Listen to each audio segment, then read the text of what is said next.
E na época ele estava constituindo o protocolo para aprovação do método junto à Anvisa. E nós tínhamos, se eu não me engano, 120 pacientes que fariam parte desse protocolo, um estudo prospectivo daqui para frente, para avaliar o resultado do balão, e nós participamos com os últimos 4 pacientes desses 120. Ele veio a Campo Grande e em 2005 a gente fez essas colocações de balão, fomos então os pioneiros em colocação de balão aqui e continuamos, fizemos já muito balão de 2005 até 2014, 15, depois deu uma diminuída em volume, a técnica estabilizou um pouco mais, o conhecimento dela, as limitações dela, né? E então até 2015. Então a história do balão foi mais ou menos isso. E hoje a gente usa não aquele balão inicial, mas usa um balão de volume variável, que ele tem uma duração maior, ao invés de ser 6 meses, ele pode permanecer por 1 ano, e o volume ele pode ser variável. Antes era até 800 ml, de fábrica até 700, como dizer então, até 700 ml que poderia colocar, e você não poderia nem encher e nem esvaziar. E de um tempo para cá, já faz algum tempo, surgiu outro tipo de balão, que é um balão de volume variável. Você pode tanto diminuir quanto aumentar o volume. E ele dura 1 ano. E como que é essa colocação do balão? Ela é exclusivamente por via endoscópica. É um equipamento, é um charuto, ele vem em forma de um charuto.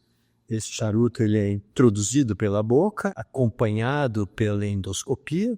Ele vai até o estômago. Esse charuto ele é conectado a uma sonda que fica exteriorizada pela boca, e por lá você faz o enchimento dele, por essa sonda.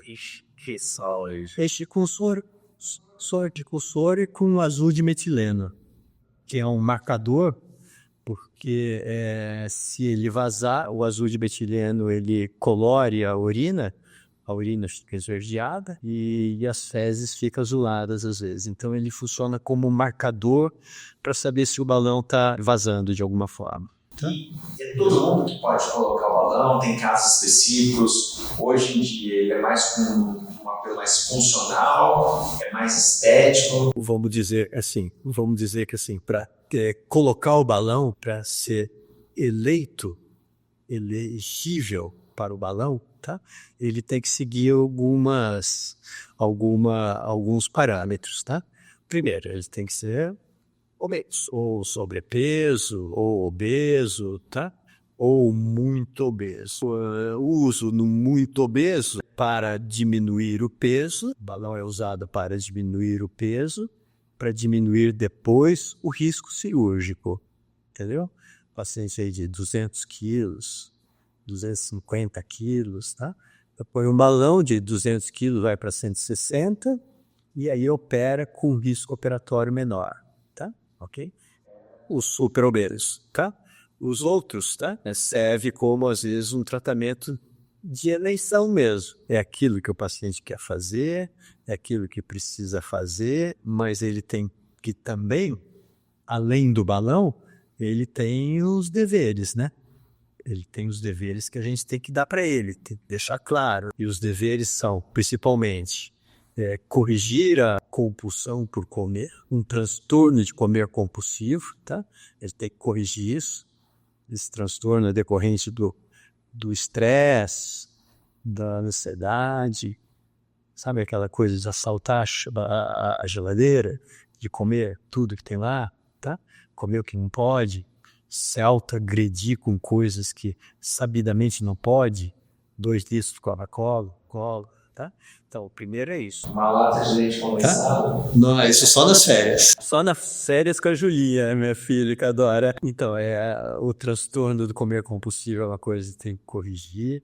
tem que ter atividade física, e tem que ter a parte nutricional bem equilibrada. Porque o balão, ele é um coadjuvante, ele faz parte de alguns outros componentes ao mesmo tempo de um processo. Se nós enxergarmos o balão como um item principal, estamos enxergando o tratamento da obesidade com um balão de forma errada. Entendeu? Então, é multidisciplinar, é multifatorial e tem que ser atuado em uma visão multifatorial. Interessante isso, porque com certeza você já deve ter visto, né? Eu acho que o apelo que as pessoas veem hoje em dia é muito mais ligado à parte estética e bem no sentido de é um processo fácil, você vai emagrecer, vai perder muito peso, vai atingir os seus objetivos e os seus sonhos, mas na verdade, é como você falou, né? O balão é uma das coisas que vão ajudar a pessoa a chegar naquele objetivo que ela quer e principalmente que ela precisa chegar. Esse balão com volume variável, ele ajudou muito, porque a gente tem, ao invés de ter os 6 meses, que era o balão anterior, hoje a gente tem 1 ano para pilotar o paciente, para entender o paciente, para dar para ele novas oportunidades dentro dessa técnica, entendeu? Então, esse balão de volume variável, eu acho que ele avançou muito, ele nos dá recursos diferentes do anterior. Eu acho assim, balão tem que ser bem orientado, o paciente tem que ter conscientização do que ele tem que ser feito, tem que ter um relacionamento médico-paciente, às vezes familiar de paciente, veja bem, às vezes o familiar que está junto, a mãe, o marido, a esposa, tá? São itens fundamentais para dar suporte ao paciente. Eu não gosto muito das redes sociais influenciando a decisão de paciente, tá? Acho que isso é negativo, tá? Que o paciente não entende muito bem, ele se ilude, né? Como a gente falou, se ilude vou ficar magro, vou emagrecer 25 quilos em 6 meses, né? Vou virar uma princesa do que 6 meses, vou virar um príncipe encantado, né? Magro, esbelto. Isso precisa de uma força muito grande, de uma determinação muito grande. Não é como a gente aprende nas redes sociais hoje em dia. Faz sentido, né? Faz total sentido. Né? Eu acho assim. Precisa de alguém para te apoiar, algum médico para te apoiar. Primeiro, eu acho que veja a história dele. Primeiro, veja a formação profissional dele. Então, peraí, eu vou te fazer uma pergunta, que aí você pode seguir nesse caminho aí, que você começou a explicar. Como é que você iria escolher um médico? Como eu orientaria uma pessoa leiga a procurar um médico que está dentro da necessidade dele? Eu acho que a primeira coisa é a formação do médico. Fundamental. O que é a formação do médico?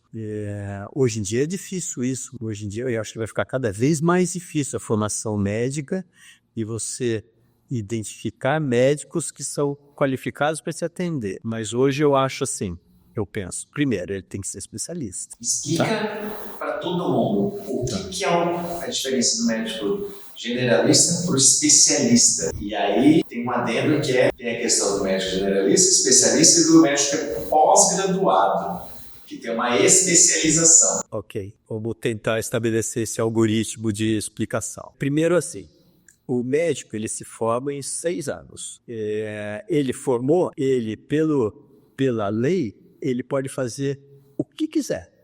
Ele pode fazer cesárea, ele pode fazer cirurgia plástica, ele pode fazer endoscopia, ele pode fazer o que ele quiser dentro da medicina. Okay? O que ele não pode fazer é se anunciar como um médico especialista em determinada área. Ele não pode se anunciar como médico especialista em endoscopia, em cirurgia plástica, em cardiologia, mas esse que se formou, recém-formado, ele pode fazer o que quiser na medicina, ok? Ele só não pode anunciar que é especialista em determinada área. A partir desse ponto básico, médico formado, esse médico ele pode se especializar. O seguinte dos 6 anos de medicina é a residência médica. A residência médica pode durar de 2 anos a 6 anos, por exemplo. Endoscopia, que eu sou especialista. Endoscopia hoje, para você ser especialista em endoscopia, tem que fazer 6 anos de medicina, mais 2 anos de uma especialidade básica, gastroenterologia, cirurgia geral, tá?